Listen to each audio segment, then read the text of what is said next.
Hi,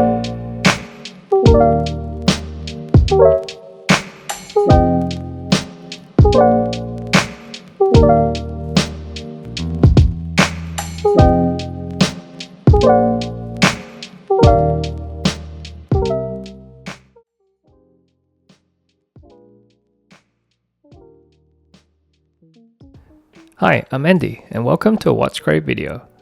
In this video, we will be having a look at the IXDAO IPOSE 5303. The watch itself is a heavy homage of the Serica 5303, hence the similar name. The design and dimensions difference between the two watches are almost identical, with the biggest difference being the presence of a date window on the Homage. As of this video, this watch has a ton of color options you can choose from. There's a black dial with black bezel, a white dial with black bezel, a white dial with blue bezel, black dial with blue bezel, just to name a few. I decided to go for this watch due to its interesting design and went with the white dial black bezel combination, as I don't have many white dial watches in my collection. The original Serica watch currently retails at around 1,200 euros, excluding tax. The IPOSE is, well, a fraction of that at around 220 to 260 US dollars. When it comes to packaging, similar to a lot of AliExpress brands, the watch comes in a pelican case. Unlike other AliExpress brands, however, the case is quite nice and is decorated with the brand's logo. Along with the case, you also get a badge and a screwdriver. I'm not sure why they included this screwdriver, since the watch came on a mesh strap. Sadly, these things do not fit into the case. Not that it matters anyway.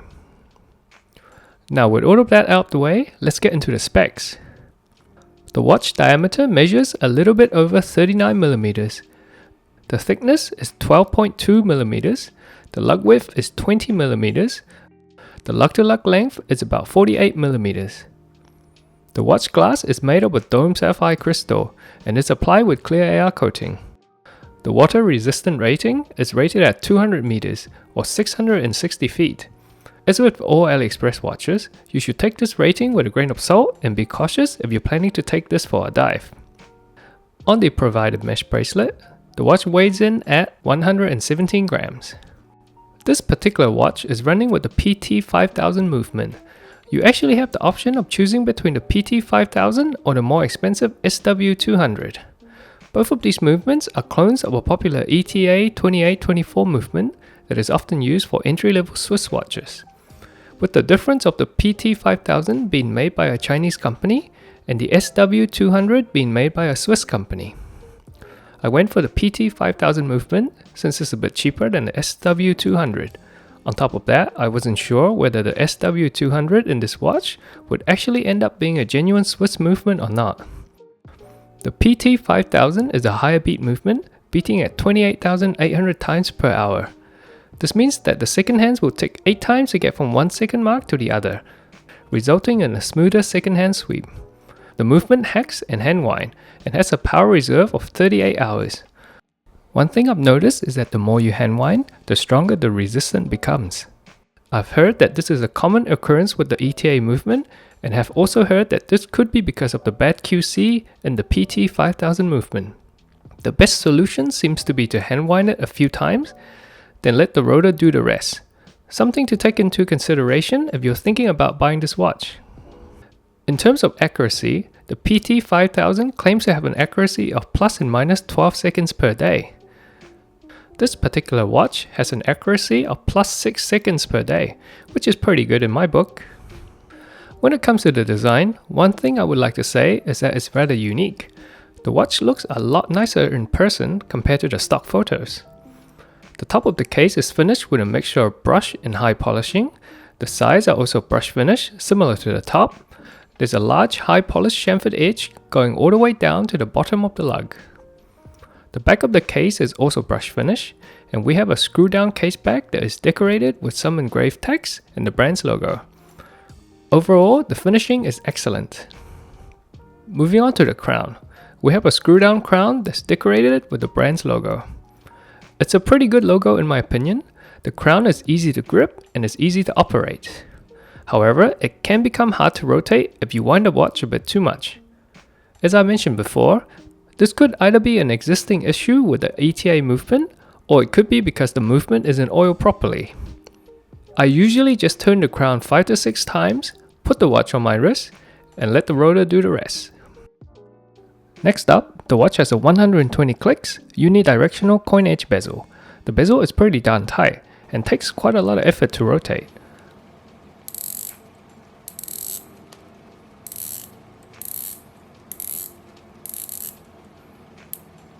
While I don't use the bezel often, someone who does may get put off by this. The bezel insert is made of ceramic and is split into 2 halves. The inner half is made to look like stainless steel and is engraved with markers representing the hours. It's quite clever as this can be used to keep track of another time zone. The outer half is painted and is engraved with markers representing the minutes. This part can be used as a timer. On this particular model, this part is painted black, but there's also a blue version as well. There's a lume pit at the default 12 o'clock position. Serica did a great job with the bezel's design and I really like it. Unfortunately for this watch, there is a small misalignment at the 6 o'clock position.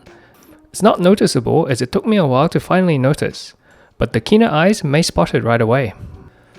The bracelet that the watch comes with is also quite unique. It's an integrated mesh bracelet. Instead of the usual end parts that house the spring bar, you have these female end links instead. It may look a bit strange, but it works and makes the transition from lug to bracelet a lot more seamless in my opinion. The bracelet starts at 20mm and tapered down to 16mm. It's connected to a small clasp that's decorated with the brand's logo. The locking mechanism is also pretty cool. First you have this small push clasp here that's nicely decorated with the logo. Instead of holes to thread through, we have these almost invisible grooves here. This raised part here is then fit into the groove. And once the clasp is closed, the bracelet is locked in place. Another brilliant design choice in my opinion. One thing to note is that you'll need to be careful when putting on the watch. The bracelet is a lot more slippery when compared to a leather or fabric strap. Also, if you're not careful and don't lock the clasp at the right place, the watch may slip off your wrist. There are a couple of steps you can follow to make sure it's locked correctly. First, the clasp will fold smoothly if the position is correct. If you find it hard to fold the clasp down, that means the position is slightly off. Simply adjust and try again. Second, locking the bracelet correctly will produce a nice and clear click sound.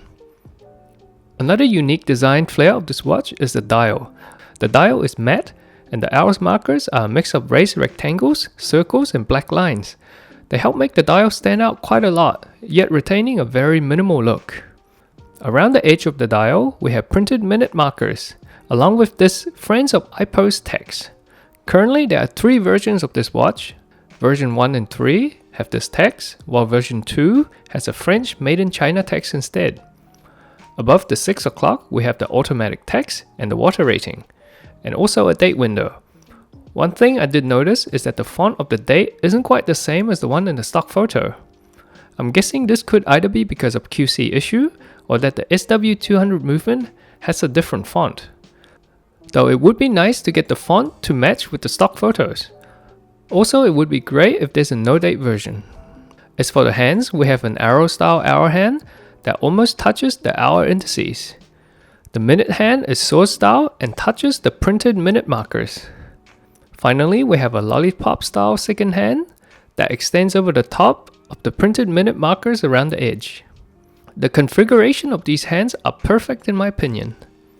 Another really cool thing about this watch is the lume. The markers and hands are applied with a generous amount of C3 lume, and the lume is excellent.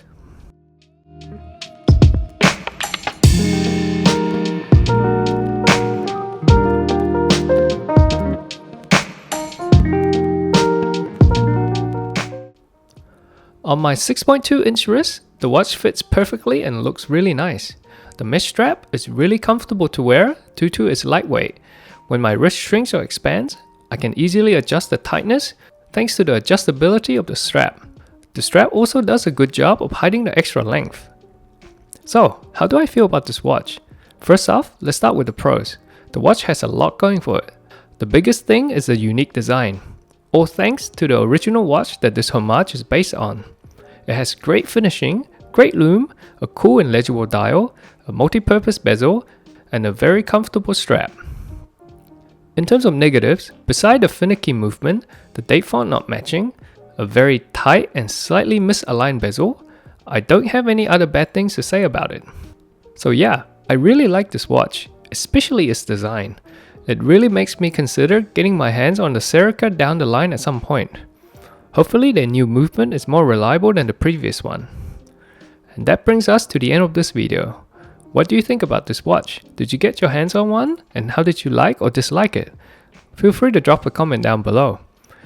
If you find this video enjoyable or helpful, please drop a like and subscribe for future videos. As a new channel, I really appreciate your support. Until next time.